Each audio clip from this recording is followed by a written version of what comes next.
Elle fait partie de notre famille depuis bien plus longtemps que toi. Mon petit-fils a le droit d'avoir son père et sa mère réunis. C'est ce que la mère de mon mari a dit, juste après qu'il a invité son ex-femme pour le réveillon de Noël.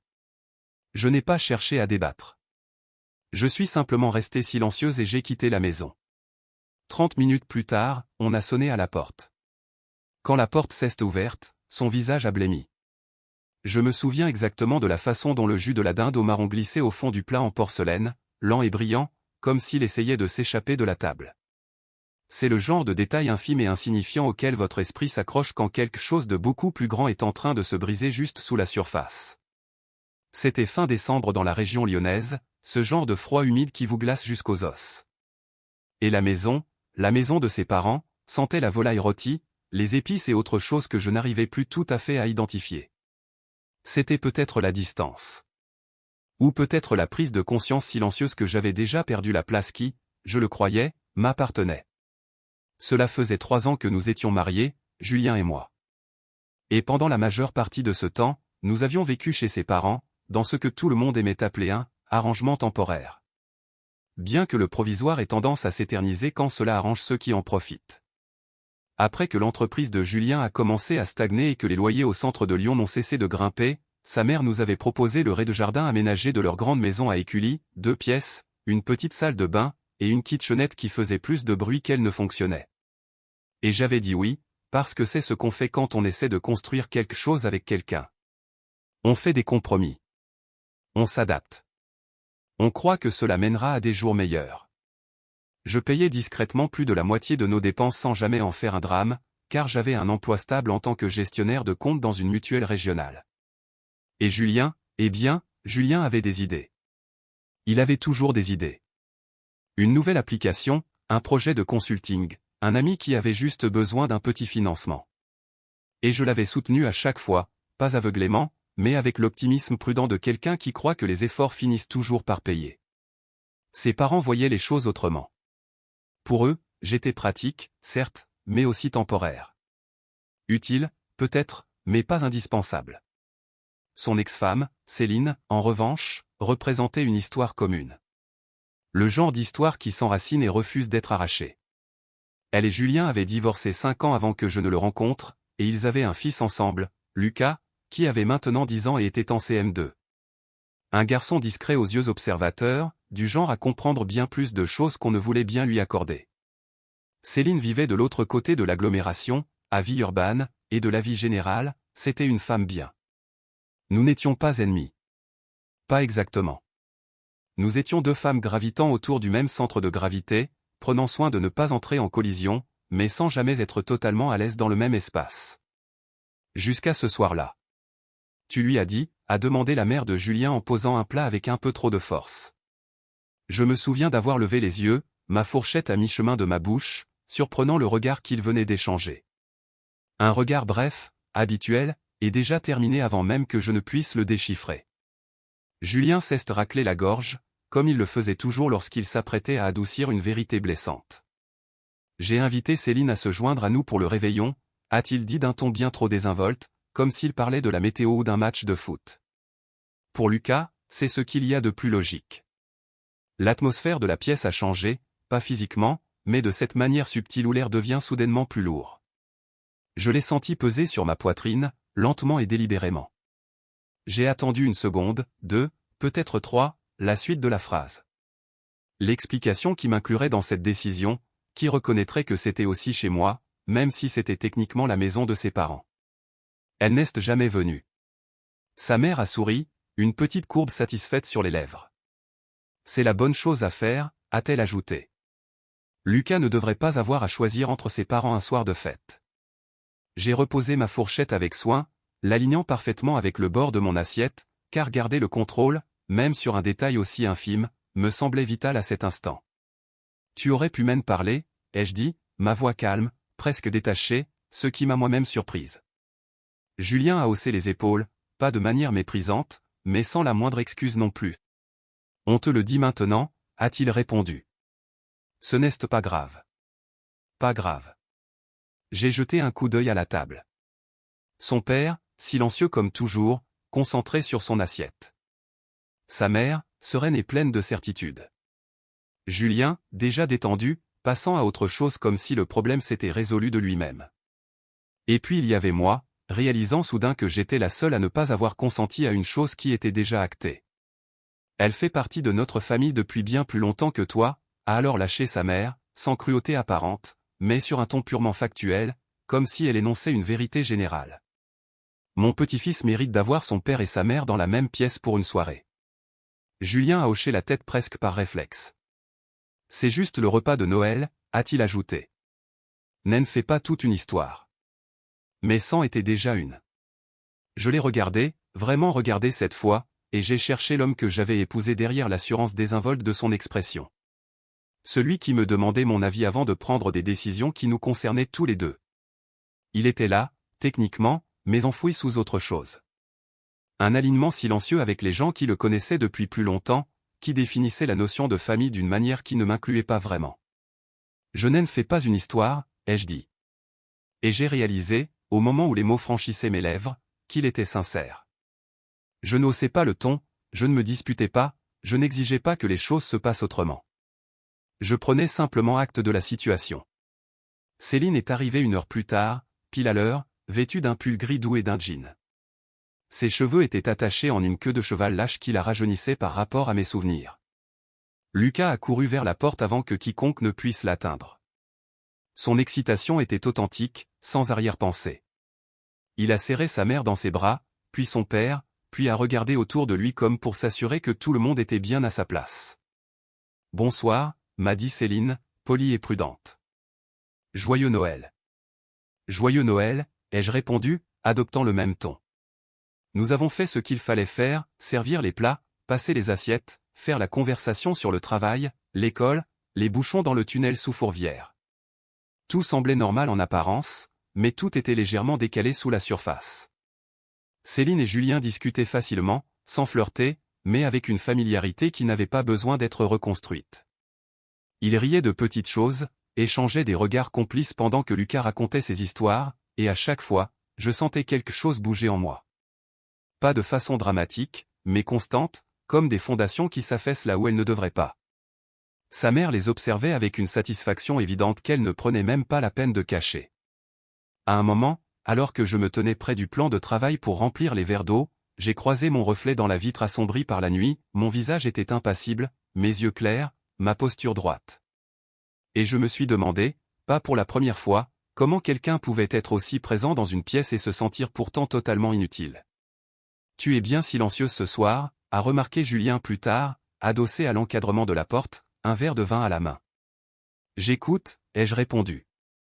Il m'a observé un instant, puis a de nouveau haussé les épaules, ce geste si familier qui semblait clore les conversations avant même qu'elles ne commencent. « Ne te fais pas des films, a-t-il dit. C'est juste pour Lucas. Juste pour Lucas. J'ai hoché la tête, car il ne servait à rien de contredire un récit que tout le monde avait déjà validé. J'ai simplement terminé ce que je faisais, essuyé mes mains avec un torchon que j'ai soigneusement plié sur le comptoir. Je vais sortir prendre l'air un moment, ai-je annoncé. Julien a légèrement froncé les sourcils. Maintenant ? On va passer à la bûche. Je n'en aurai pas pour longtemps. Personne ne m'a retenu quand j'ai pris mon manteau. Personne ne m'a demandé où j'allais. Céline aidait Lucas à table. Sa mère disposait les assiettes à dessert. Son père versait le café. Et Julien. Julien se tournait déjà vers le salon, comme si mon absence allait être temporaire, insignifiante, et facilement comblée. Le froid m'a frappé dès que j'ai mis le pied dehors, vif et pur. J'ai pris une grande inspiration, laissant l'air glacé apaiser mes pensées. Le calme de la rue, le bourdonnement lointain de l'autoroute, la faible lueur des lampadaires. Tout me semblait plus honnête dehors. Moins mis en scène, moins sous contrôle. Je suis monté dans ma voiture, j'ai fermé la porte et je suis resté assise là un moment, les mains posées sur le volant, sans bouger, sans me presser. Parce que ce n'était pas un coup de tête. Ce n'était pas une réaction émotionnelle comme ils allaient le croire plus tard. C'était l'aboutissement de mois d'accumulation. Des petites mises à l'écart, des décisions prises sans moi en douce, un schéma qui était finalement devenu impossible à ignorer. J'ai démarré le moteur. 30 minutes plus tard, alors que la maison résonnait du bruit de la vaisselle et des rires, je pouvais déjà imaginer la scène sans y être. On a sonné à la porte. Et quand Julien a ouvert, s'attendant à voir un voisin ou une livraison tardive, il a vu exactement ce que j'avais décidé qu'il devait voir. Julien me raconterait plus tard que la première chose qu'il avait remarqué n'était pas le visage de l'homme, mais le dossier qu'il tenait à la main. Épais, soigneusement classé avec des intercalaires, le genre de dossier qui respire la préparation, la finalité et une procédure déjà enclenchée. C'était le genre de détail qui n'aurait eu aucun sens pour lui un mois plus tôt. Mais à cet instant précis, debout dans l'embrasure chaleureuse de la maison de ses parents, avec l'ambiance de Noël flottant encore dans l'air, c'est devenu la seule chose sur laquelle il a pu se concentrer. Monsieur Julien Leroy, a demandé l'homme, d'un ton professionnel et neutre. Julien a hoché la tête, instinctivement sur la défensive. Oui. Je peux vous aider? L'homme a baissé les yeux vers son porte-bloc, puis les a relevés.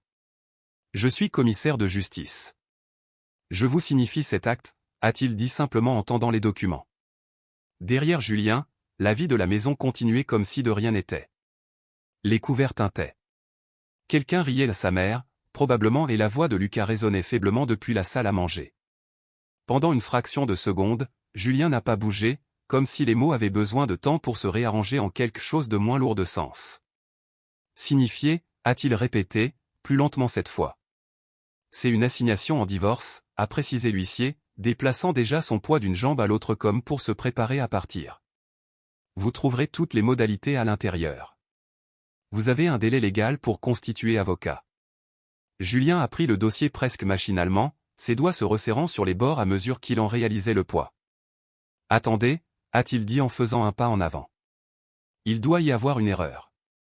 Il n'y a aucune erreur, monsieur, a répondu l'homme, sans méchanceté mais sans le moindre intérêt. Bonne soirée à vous. La porte s'est refermée avec un clic doux et définitif. Pendant un moment, Julien est resté planté là, fixant les papiers dans ses mains, comme s'il allait se dissoudre s'il attendait assez longtemps. Comme si c'était encore une conversation à laquelle il pouvait se soustraire.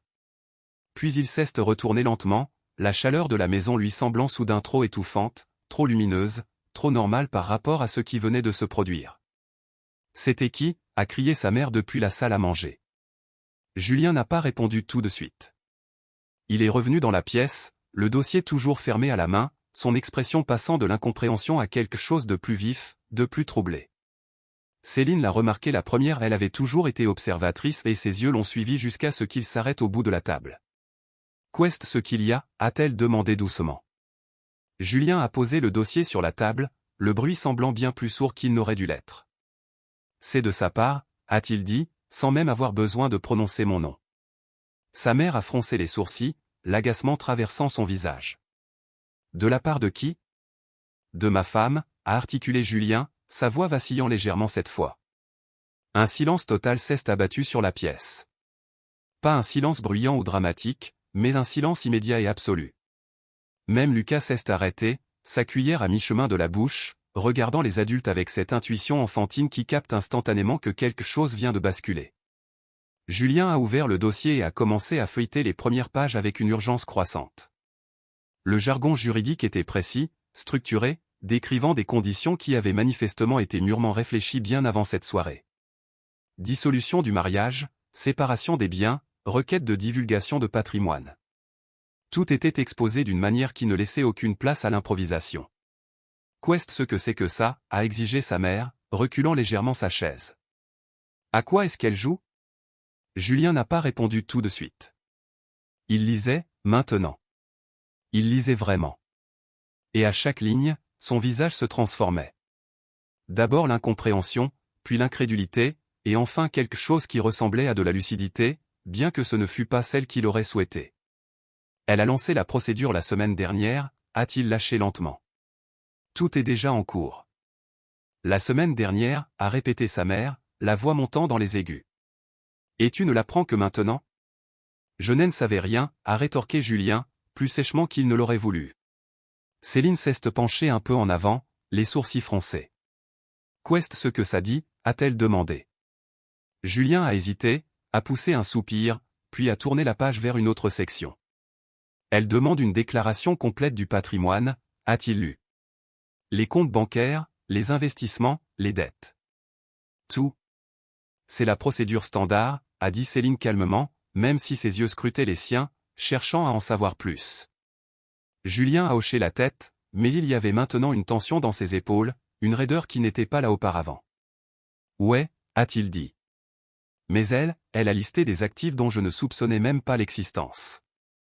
Séparés. Sa mère a eu un rire moqueur. Quels actifs? Vous n'avez presque rien tous les deux. Julien ne lui a pas répondu. Il a tourné une autre page, la parcourant rapidement des yeux, la mâchoire serrée. Elle a déplacé ses comptes, a-t-il annoncé.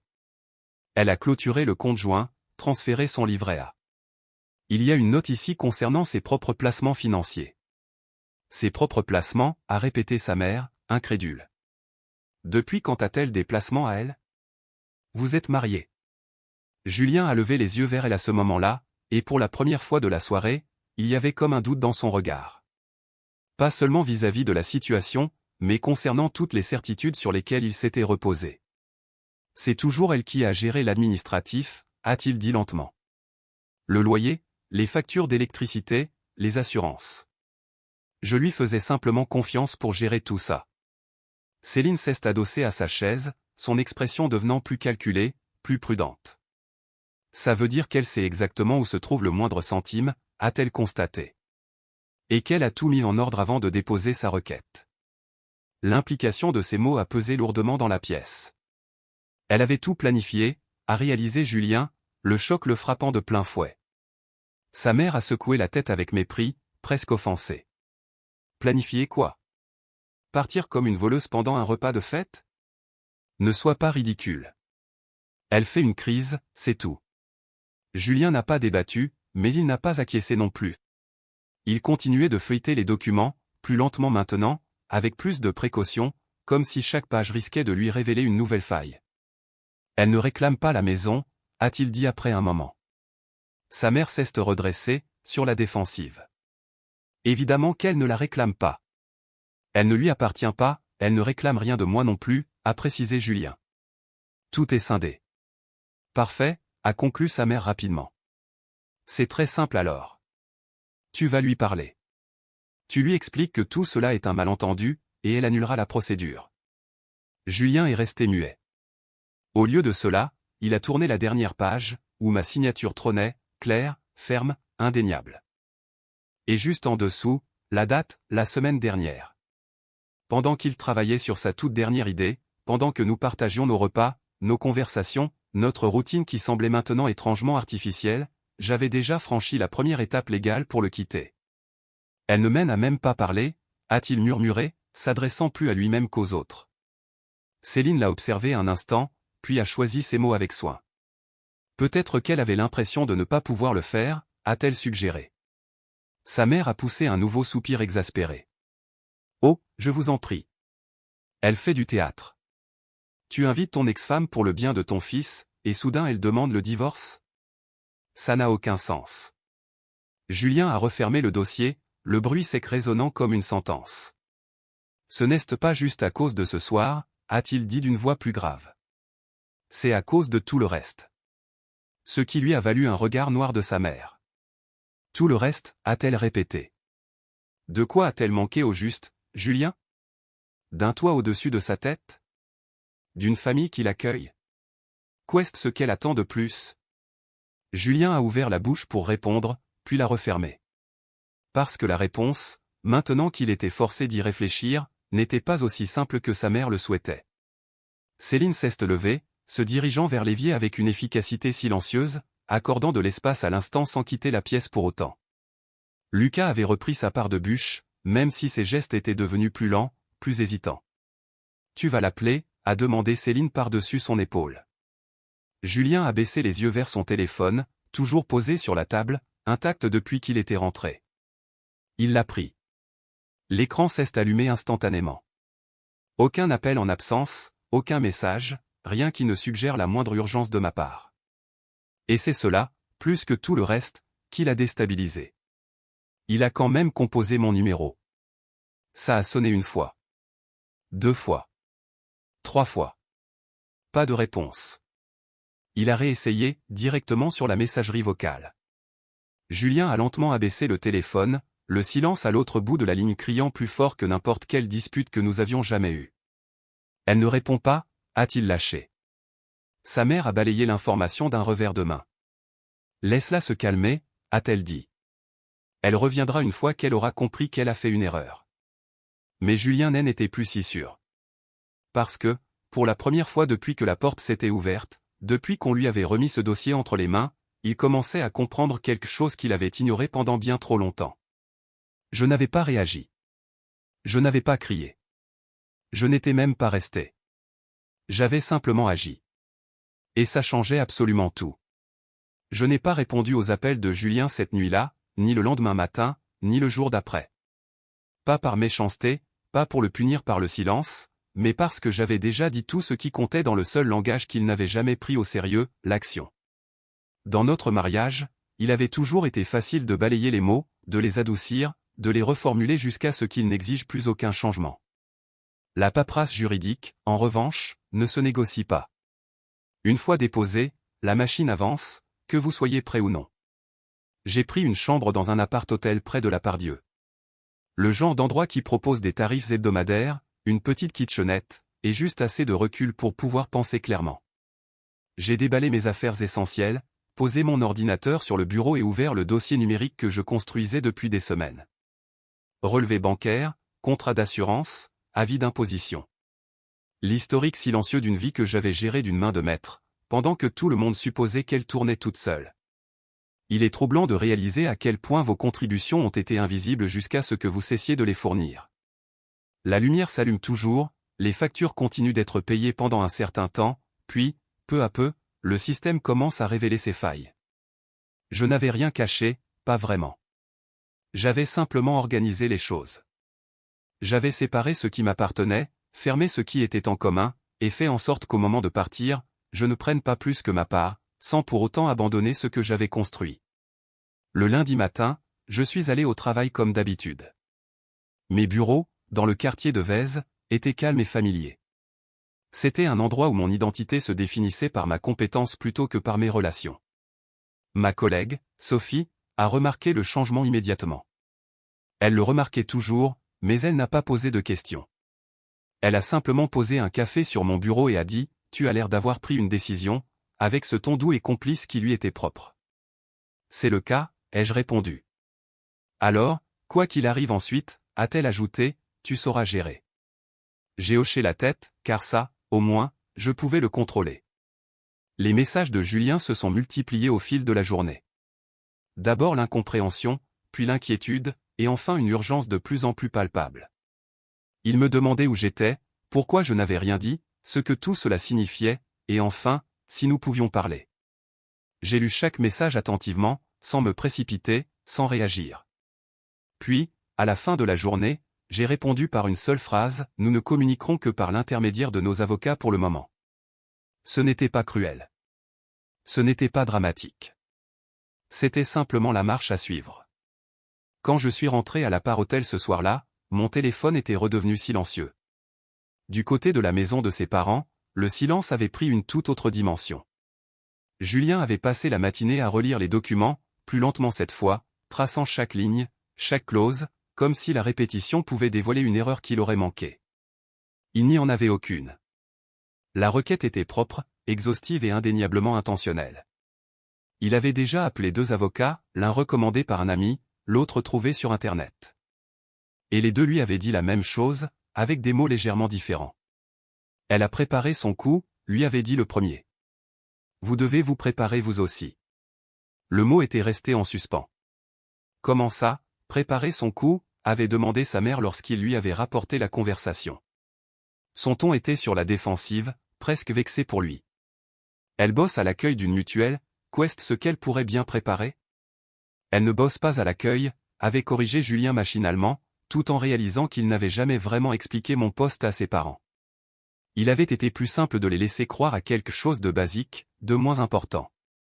Elle est gestionnaire de compte, avait-il ajouté.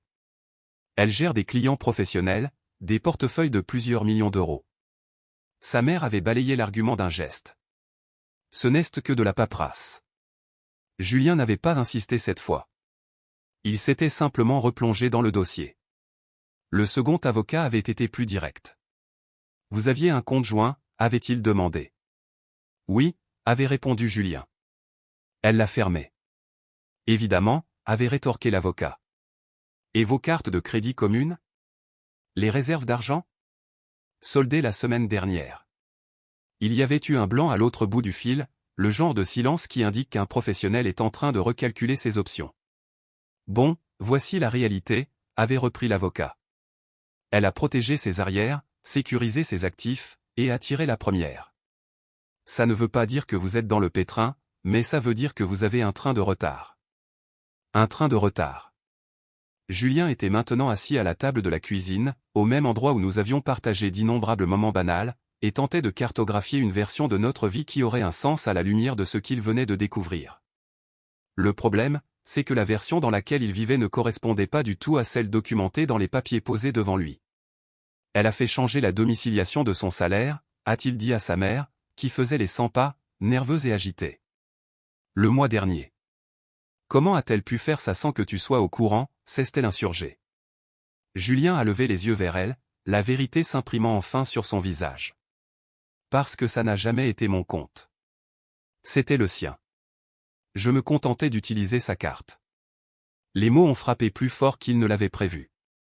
Céline, qui était restée plus longtemps que prévu, principalement pour Lucas, observait l'échange avec une attention silencieuse.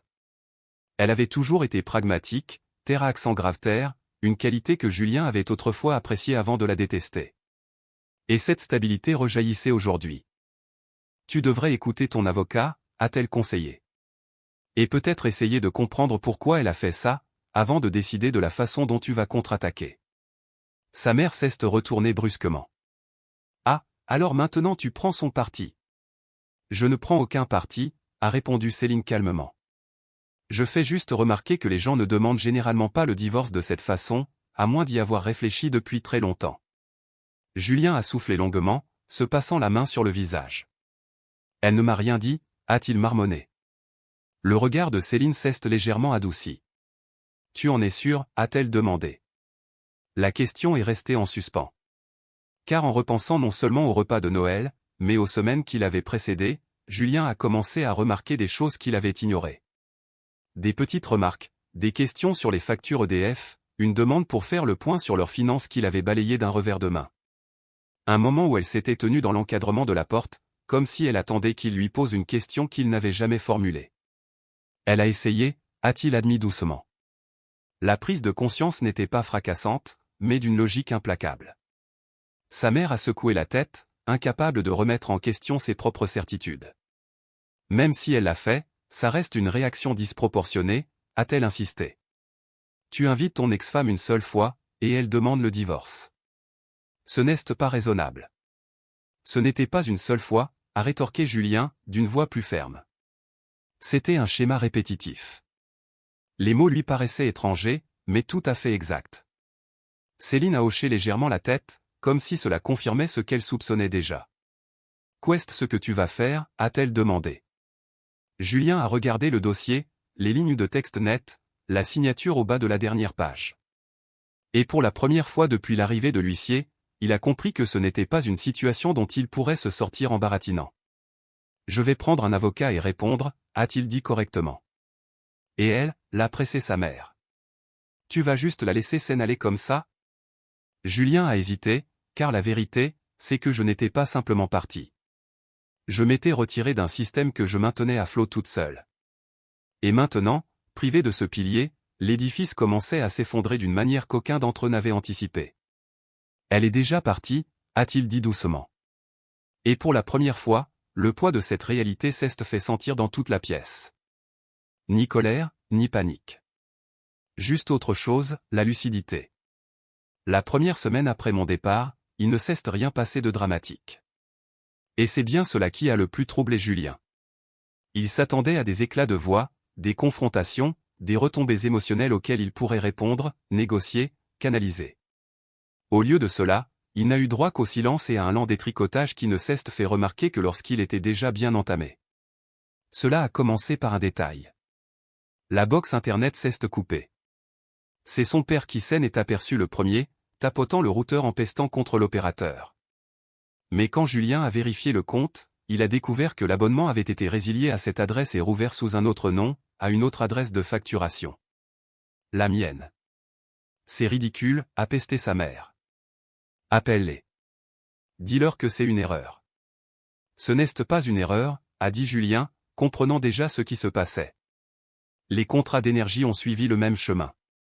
EDF n'a pas coupé le courant brutalement, mais les contrats ont été modifiés, réattribués, révélant chacun à leur tour une vérité silencieuse, j'avais été celle qui gérait absolument tout. Pas seulement le paiement, mais l'organisation, le suivi, veillant à ce que rien ne passe à la trappe. Sans moi, le système ne s'effondrait pas d'un coup. Il tout sautait, puis exigeait une attention que personne n'était préparé à lui accorder. Pourquoi tu ne t'occupais jamais de rien, lui a reproché sa mère, dirigeant désormais sa frustration contre lui. Julien n'a pas répondu, car la réponse la plus honnête, le fait qu'il n'en avait jamais eu besoin, lui semblait pathétique. Dans le même temps, son entreprise, son tout nouveau projet, a commencé à montrer des fissures qu'il ne pouvait plus ignorer. L'investisseur sur lequel il comptait s'est retiré, évoquant un climat d'incertitude, et l'ami qui lui avait promis son soutien est devenu plus difficile à joindre, plus lent à répondre. Ce n'était pas du sabotage. C'était la réalité qui le rattrapait. Pendant ce temps, j'ai poursuivi ma routine. Des réunions de travail, des emails, des soirées calmes dans un espace qui m'appartenait, même s'il était temporaire. J'ai vu mon avocate 2 fois cette semaine-là, examinant les documents, clarifiant les termes. Rien de précipité, rien d'émotionnel. Juste des décisions prises méticuleusement, basées sur des faits. Je n'essayais pas de tout lui prendre. Je n'essayais pas de le détruire. Je traçais une limite. Julien a fini par me joindre le 8e jour. Pas par téléphone, j'avais arrêté de répondre, mais par un message texte différent des autres. Plus court, sans cette urgence fébrile, presque solennelle. Est-ce qu'on peut se voir, juste pour parler? Pas de dispute. Je l'ai lu 2 fois, puis une 3e, analysant non seulement les mots, mais le changement de ton. Il y avait quelque chose de plus calme, quelque chose qui prouvait qu'il commençait à comprendre qu'il ne pourrait pas forcer le barrage par la simple insistance. J'ai répondu, 1 heure. Dans un lieu public. Nous nous sommes donné rendez-vous dans un café à Tassin-la-Demi-Lune, à mi-chemin entre la maison de ses parents et mon bureau. Un terrain neutre, assez calme pour discuter, mais assez public pour éviter les débordements. Julien est arrivé en avance. Je l'ai deviné à la façon dont il était déjà assis, les 2 mains serrant une tasse de café à laquelle il n'avait pas touché. Il avait l'air différent. Pas brisé, pas anéanti. Juste, lucide. Merci d'être venu, a-t-il dit lorsque je me suis assise en face de lui. J'avais dit que je le ferais, ai-je répondu. Pendant un instant, aucun de nous n'a parlé. L'atmosphère entre nous n'était pas hostile. Elle était mesurée, prudente, comme 2 personnes apprenant à communiquer dans une langue qu'elle aurait dû maîtriser depuis toujours. J'ai reçu l'assignation, a-t-il fini par dire. Je sais. J'ai épluché tous les documents, a-t-il continué, choisissant ses mots avec soin. Les comptes, les factures, toute l'organisation. J'ai hoché la tête. C'était le but. Il a laissé échapper un petit rire sans joie. Tu gérais beaucoup plus de choses que je ne le pensais. Oui. Il n'y avait aucune accusation dans ma voix, c'était un simple fait. J'aurais dû faire plus attention, a-t-il avoué. Je n'ai pas répondu tout de suite. J'ai laissé la phrase flotter dans l'air, ne me précipitant pas pour combler le vide comme Jen avait l'habitude. Il ne s'agit pas seulement d'argent, a-t-il ajouté après un silence. Je le sais. Non, ai-je confirmé. Il ne s'agit pas de ça. Il s'est légèrement reculé, m'observant comme s'il essayait de comprendre un détail qui lui aurait échappé. Alors pourquoi tu n'as rien dit, a-t-il demandé. Avant d'en arriver là. J'ai soutenu son regard, calme et imperturbable. Je l'ai fait, ai-je dit. C'est juste que tu ne m'as pas écouté. Les mots n'étaient pas tranchants, mais ils ont fait mouche. Julien a baissé les yeux vers la table, ses doigts suivant le contour de sa tasse. Je pensais que tout allait bien, a-t-il admis. Je pensais que nous étions des partenaires, ai-je rétorqué. Nouveau silence. Le repas de Noël. A-t-il commencé, avant de s'arrêter, incertain de la manière de formuler la suite. Ce n'était pas le commencement, ai-je coupé. C'est juste le moment où tout est devenu limpide. Limpide sur quoi, a-t-il demandé. Sur le fait que je n'étais pas incluse dans les décisions qui impactaient ma propre vie, ai-je expliqué. Sur le fait que ta définition de la famille ne m'intégrait pas pleinement. C'est faux, a-t-il lâché rapidement. Je n'ai pas cherché à débattre. Je l'ai simplement fixé droit dans les yeux. Et après quelques secondes, il a détourné le regard. Ce n'était pas mon intention de te faire ressentir ça, a-t-il murmuré, la voix plus basse. Je sais, ai-je répondu. Mais ça ne change rien à ce que j'ai ressenti. Il a acquiescé lentement, encaissant le coup. Qu'est-ce ce que tu veux, maintenant, a-t-il demandé. La question était simple, mais lourde de sens. Je veux de la clarté, ai-je dit. Je veux une vie où je ne suis pas une simple option de secours. Et nous, a-t-il insisté. J'ai marqué une pause. Parce que c'était la partie qui comptait vraiment. Pas la paperasse, pas la logistique, mais la décision qui vient après la prise de conscience. Je ne pense pas qu'on puisse revenir à ce qu'on avait, ai-je déclaré. Il a fermé les yeux un instant, comme s'il s'attendait à cette réponse mais qu'il avait quand même besoin de l'entendre. Est-ce qu'on peut construire quelque chose de nouveau, a-t-il demandé. La question est restée suspendue, fragile, incertaine. Je l'ai pesée, non pas avec émotion, mais avec honnêteté. Peut-être, ai-je fini par dire. Mais pas maintenant. Julien a hoché la tête lentement, acceptant plus qu'il n'approuvait. Je suis désolé, a-t-il dit alors. Et cette fois, c'était différent. Pas sur la défensive, pas précipité, pas formulé dans le but de passer rapidement à autre chose. Une vraie excuse. Je l'ai cru. Mais ça ne voulait pas dire que j'allais rester. Je sais, ai-je répondu. Nous sommes restés assis là encore quelques minutes, sans parler, sans en avoir besoin. La conversation avait fait bouger les lignes. Pas assez pour défaire ce qui s'était passé, mais suffisamment pour rendre la suite plus claire. Quand je me suis levé pour partir, Julien n'a pas essayé de me retenir. Prends soin de toi, a-t-il dit. Toi aussi. Et alors que je sortais du café pour retourner au rythme tranquille de la vie que je me reconstruisais selon mes propres termes, j'ai réalisé une chose que j'avais mis bien trop de temps à comprendre. La vengeance n'était pas ce qui m'avait animé. J'avais simplement arrêté d'accepter moins que ce que je méritais. Le divorce ne s'est pas fait en un jour. Il a avancé comme avance la plupart des choses concrètes en France, à travers des formulaires administratifs, des rendez-vous programmés, des échanges de conclusions par avocats interposés, et une succession de petites décisions qui finissent par changer le cours d'une vie.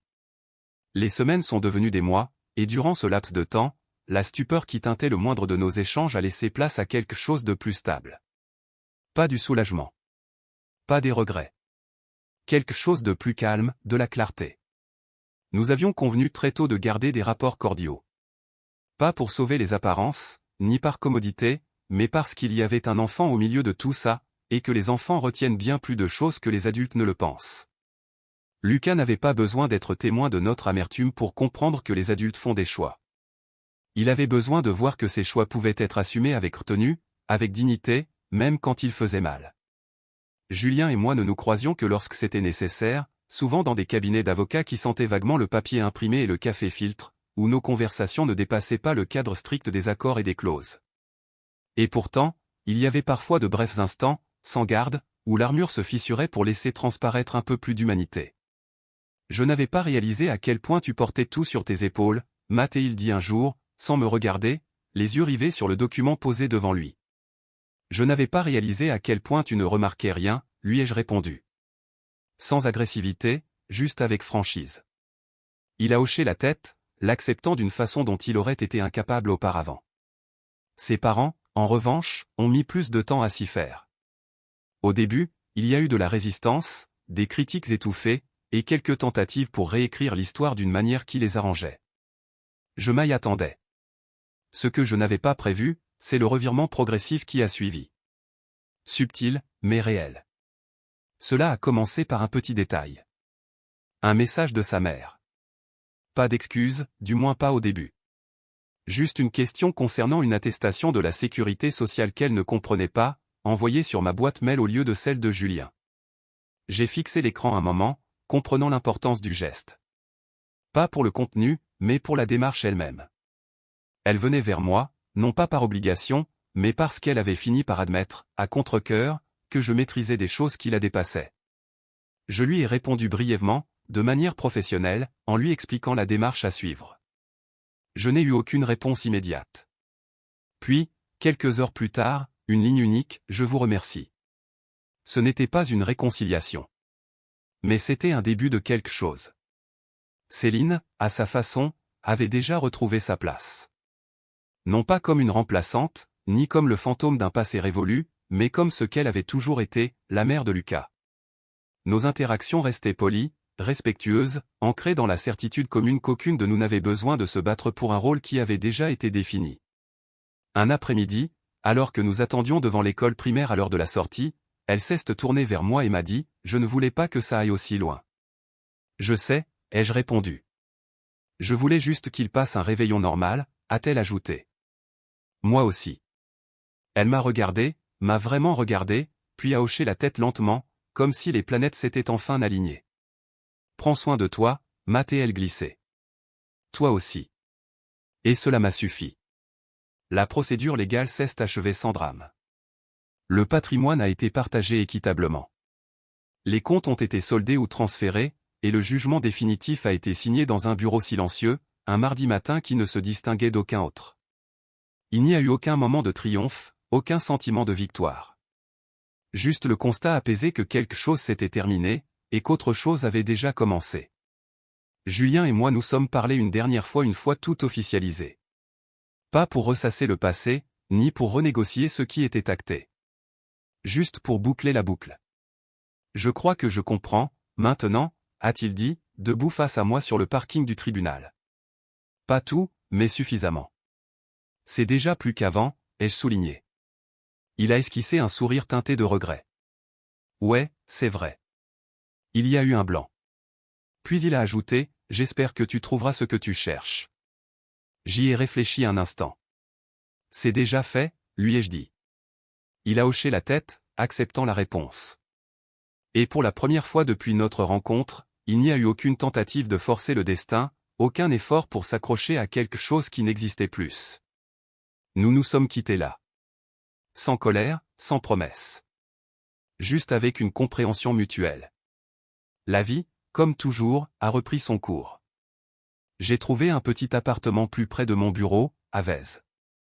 Rien d'extravagant, mais c'était mon espace à 100%. J'ai choisi les meubles, aménagé les pièces, créé un univers qui reflétait qui j'étais, et non pas celle que j'essayais d'être pour quelqu'un d'autre. Mon travail est resté stable et gratifiant. Et pour la première fois depuis très longtemps, j'avais l'impression que mon temps m'appartenait. Parfois, lors de soirées tranquilles, il m'arrive de repenser à ce repas de Noël. Pas avec amertume, mais avec un recul lucide. Ce n'avait pas été le pire moment de ma vie, ni le plus douloureux. C'était simplement l'instant où tout était devenu impossible à nier. La vengeance, j'en suis convaincu aujourd'hui, n'a jamais consisté à les faire souffrir. Il s'agissait de refuser de rester là où je n'étais pas estimé. Il s'agissait de tracer une ligne, calmement et consciemment, et de la franchir sans jamais regarder en arrière. Et finalement, c'est tout ce qui compte. Car le respect, le vrai respect, ne découle ni de l'historique, ni des obligations, ni de la proximité. Il naît de la reconnaissance. Et si quelqu'un est incapable de voir votre valeur, vous ne débattez pas. Vous ne suppliez pas. Vous vous en allez, tout simplement.